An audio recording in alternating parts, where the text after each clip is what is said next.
Well, this is Non-Monogamous Mark coming to you from my home in Seattle, Washington, where when we made the last video, it was just starting to snow, and now we've got about 9 inches out there on my back deck.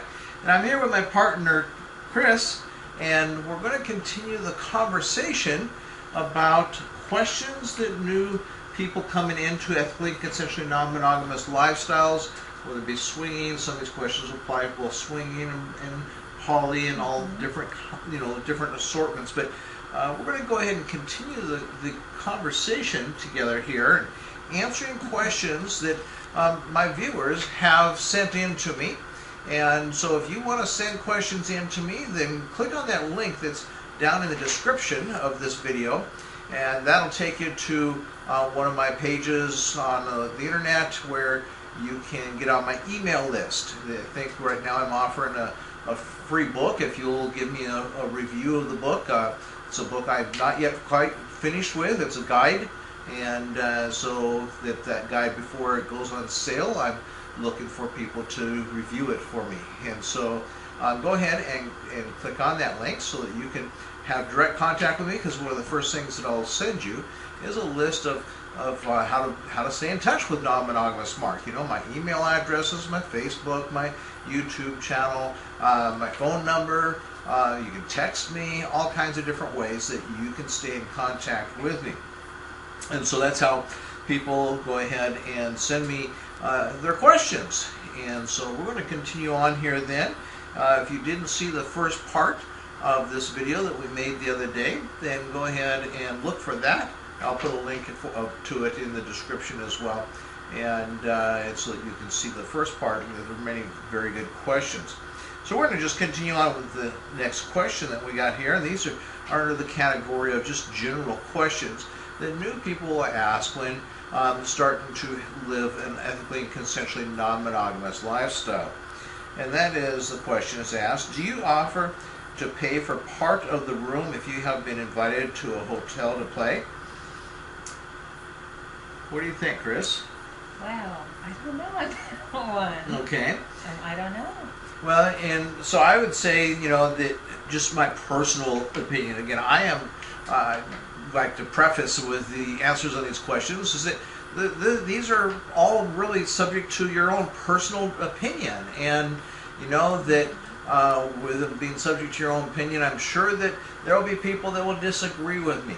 But I do hope that you will give us your opinion in the comments after you look at the video, and then if you have things that you agree or disagree with, then give us your opinion as well in the comments section and make a comment. But as far as paying for part of the room if you've been invited to a hotel to play, I think that if you've been invited and it wasn't brought up in conversation saying, hey, we're some people are getting together, one or two other people or whatever somebody tells you, we're getting together at a hotel room and we'd really like to invite you to come and enjoy playing with us, and we're going to split the cost of the hotel or something like that. If it's not brought up in conversation, this is where it's so important to communicate. And if you are setting something like this up yourself, then don't expect that other people are going to show up and just offer to pay and help pay if you've invited them. I guess the same would go for if somebody were to contact you, Chris, and invite you to go to a party, and there's a fee at the party, and they didn't mention anything about the fee. They just said, hey, would you come to this party with me? I would expect them to pay, but then you go to expectations, and so I think you should really discuss it before.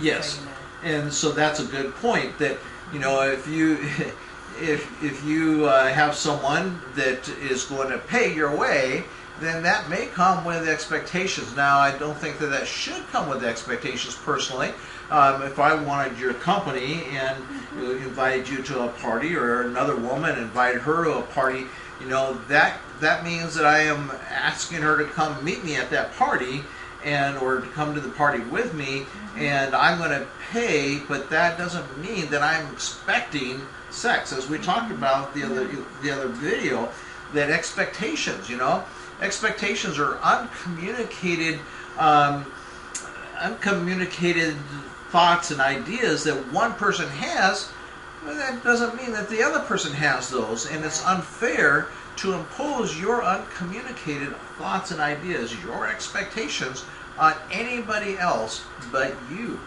And same thing in this case then, that if someone asks you to come to a hotel and where the people are going to be playing, I guess that would be the same thing, is that they ask you to come, you haven't said, yes, I'll play, because you don't know who's going to be there or anything. And so this all comes in the area of expectations. And that, the things, in my opinion, is that things should not come with uncommunicated expectations.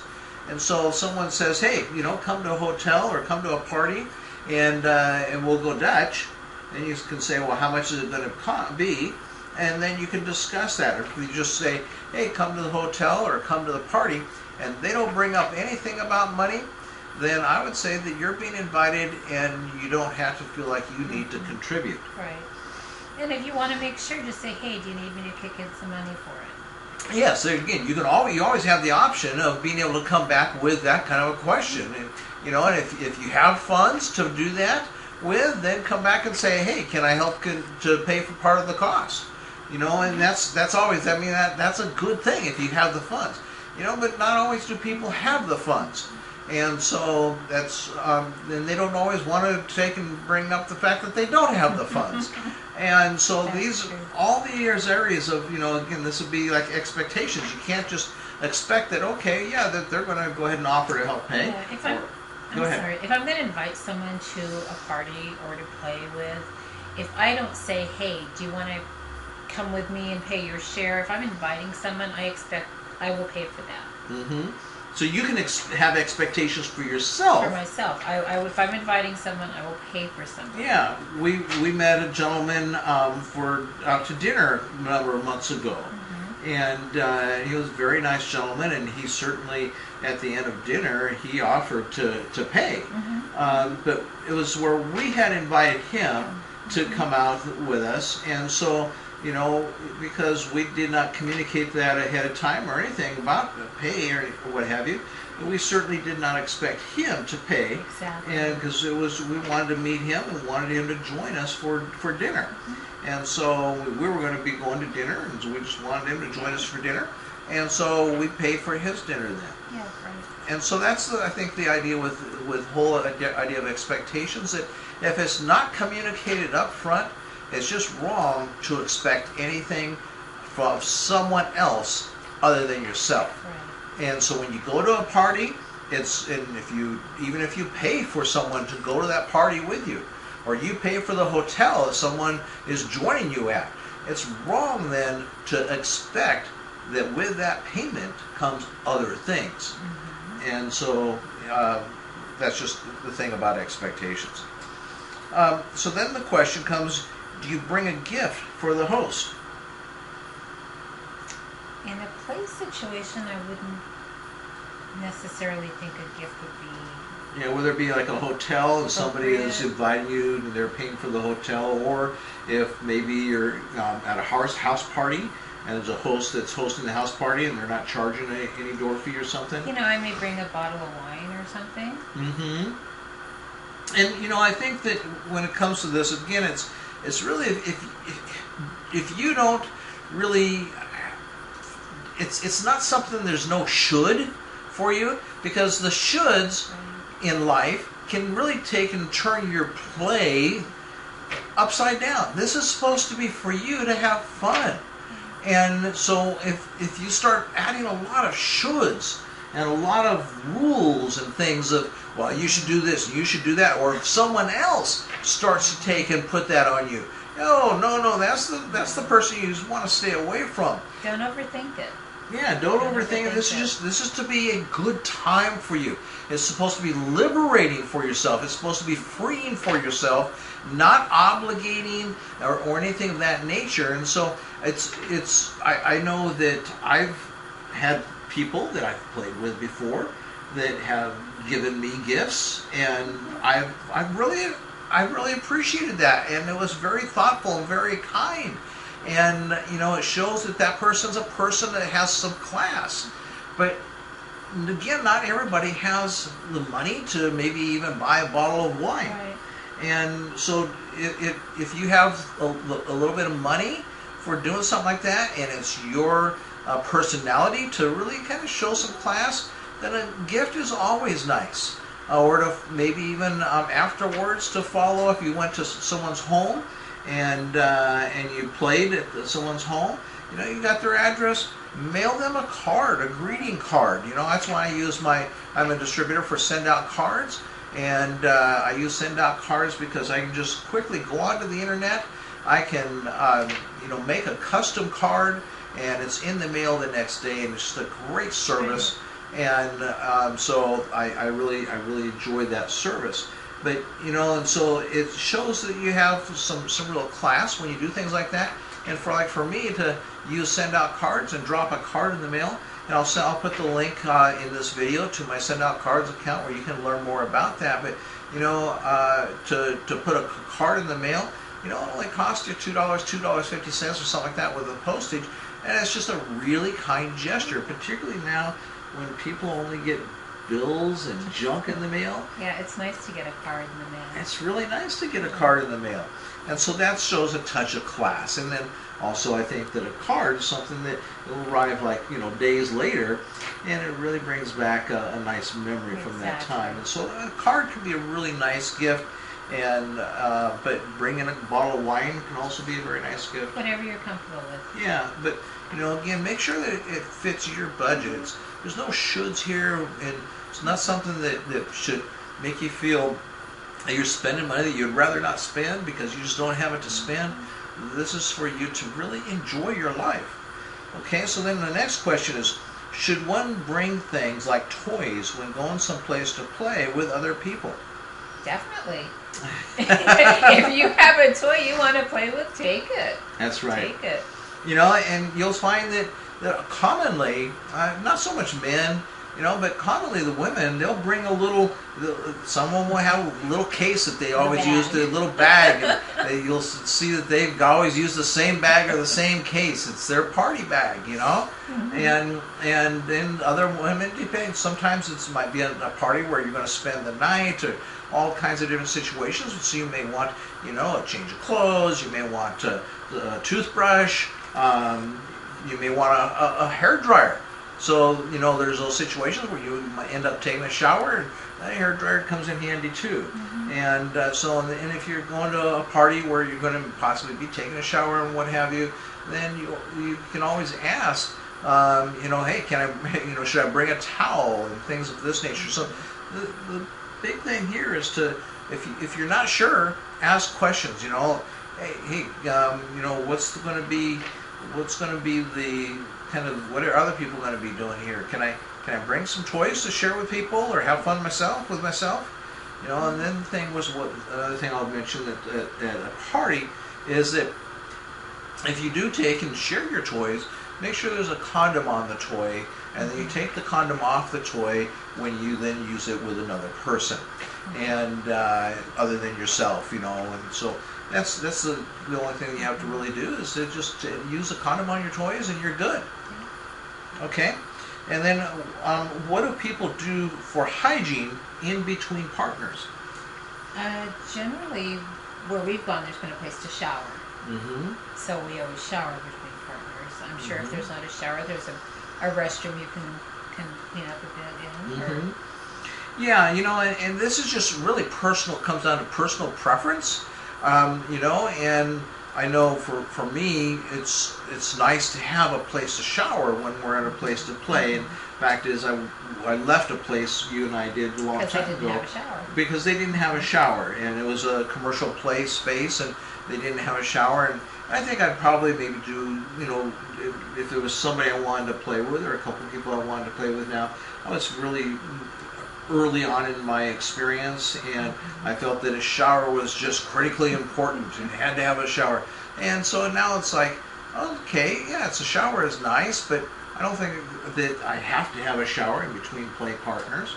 And you know, particularly if people are using condoms.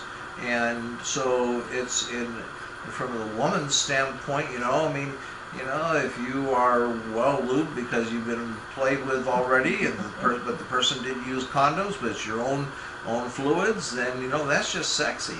And so you certainly, I would prefer personally, I'd prefer if you didn't clean up after that situation, because that's just sexy.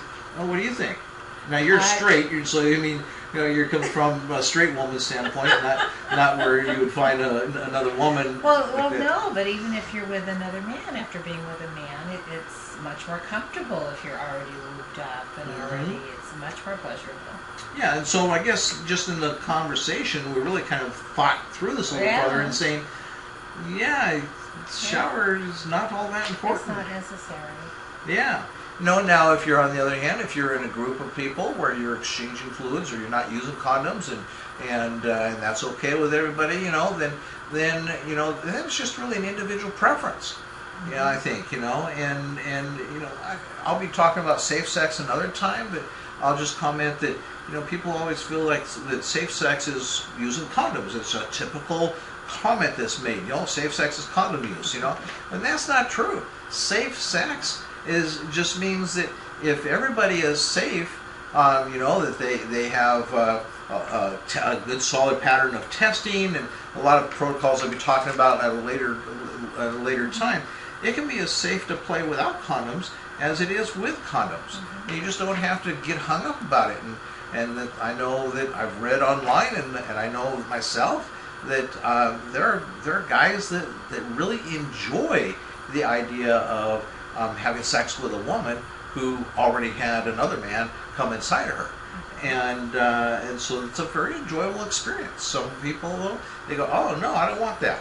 And so it really comes down to really making sure that you're talking to people. And that's one of the things I mentioned in the other video. You talk, and that's really, you got to develop your communication skills here. Okay, and so then we go on to the category of what to wear. And so this person asks, is it worth putting on sexy clothing articles for a party if you expect to be getting out of them quickly? Of course. It's up to you what you feel comfortable with. It's nice to dress up sexy. If you're going to be getting out of them, it's nice to be comfortable, maybe, and take something sexy to change into. It's all a personal preference again. And the thing that when I read this question, the thing that came to my mind is that who are you doing this for? Yeah, you're doing it for yourself. You're doing it for yourself. And if you enjoy dressing up into nice, sexy clothes, if that makes you feel sexy, it makes you feel good, by all means, do it. Doesn't matter how long or how short of a period of time that you're going to be in those clothes. That's mentally, it just puts you in a sexy place. It puts you in a great place. You feel good about how you look. You feel good about yourself, and you just exude that.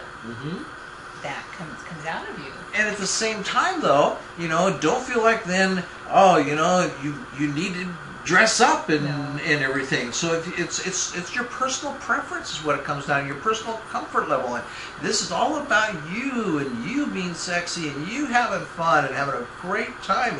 And yes, I know that, if you go walking into an event and you're looking hot and sexy and you got some really sexy looking and great looking outerwear on for a short while, I mean, that helps you to really feel good about yourself if you notice that people are noticing that you're looking sexy. And I've seen people come in and they're not sure what to expect at first, and they come in just comfortable, dressed very comfortable, but they have a little bag with a little sexy lingerie in it, and then they'll go and change.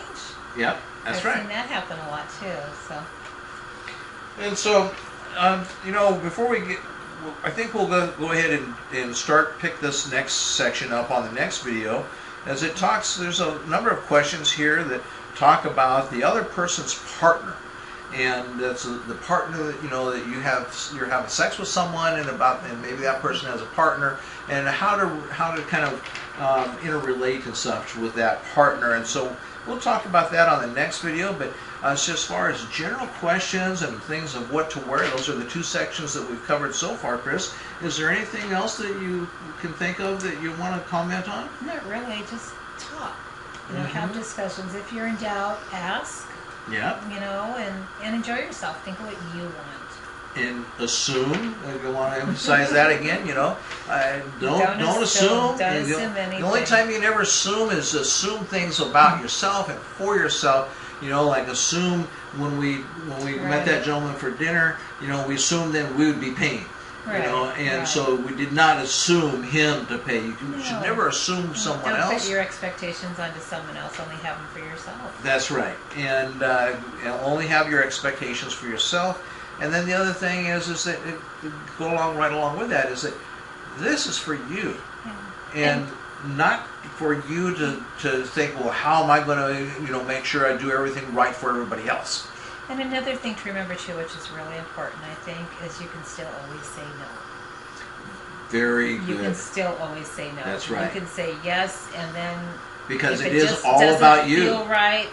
Just say no. You can still have that option. Yeah, no and whatever. Like someone, after you get there and someone says, well, hey, can you help chip in for the hotel? And you just say no. If you went there expecting that you wouldn't be chipping in for the hotel, and they then come to you after the fact and say, hey, can you chip in for the hotel? Just say no. And so that applies to, of course, all sexual aspects as well. And so this is about you and about communication. And there's a lot of people that enter into these ethically and consensually non-monogamous lifestyles, and they really don't get that. And they talk about that it's all about the communication and talk, but yet some people remain very poor communicators because those are the habits we bring into us with us most oftentimes. I know that when I was for over 25 years in a monogamous relationship, communication got down to almost nothing. I forget now the studies that I've indicated. I've seen about how many words the average couple who's been married for over 10 years, how many words they actually share between themselves in a given week. But yeah, it's terrible. It's very few. And people have a tendency of just, your communication skills just aren't there, and conversation skills. Mm-hmm. And so with your entering and coming into this lifestyle, look at that as one of the great benefits, is that this is going to help you to become a better conversationalist, a better communicator, and really focus on yourself and developing that part of yourself to be able to enjoy yourself more in this ethically and consensually non-monogamous lifestyle. So anything else then, Chris? I think that's it. Well, thanks a lot again for joining us, and go ahead and click on that link and look at the other links that are in the description here. But click on that link to go over to my site at ECNMlifestyles.com, and so that you can get on our email list, and that way you can keep up on top of what's going on with us. I send out a weekly update so that you never have to miss a video that always has a description of the videos I make and what have you. And so that's a good way to stay on top of what videos get made. And thanks a lot for being here with me. Thank you.